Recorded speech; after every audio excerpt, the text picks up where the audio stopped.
Hi, Gaudí. Can you tell me about your Sagrada Familia? The Sagrada Familia, my life's greatest work. Every detail is a dialogue between nature, faith, and architecture. Its towers rise like a forest reaching for the heavens. Would you like me to go deeper into my explanation?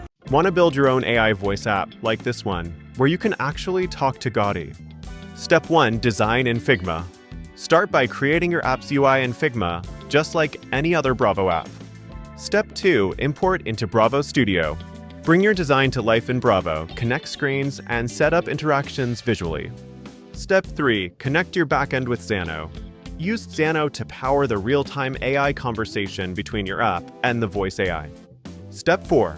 Choose your AI voice and prompt.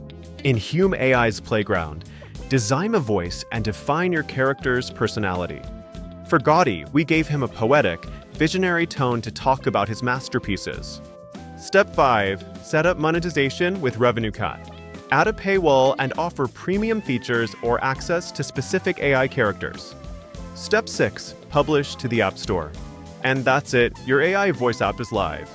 With Figma, Bravo Studio, Hume AI, Xano, and RevenueCat, you can bring any voice-driven experience to life. Join the early access waitlist and start building your own AI voice app today.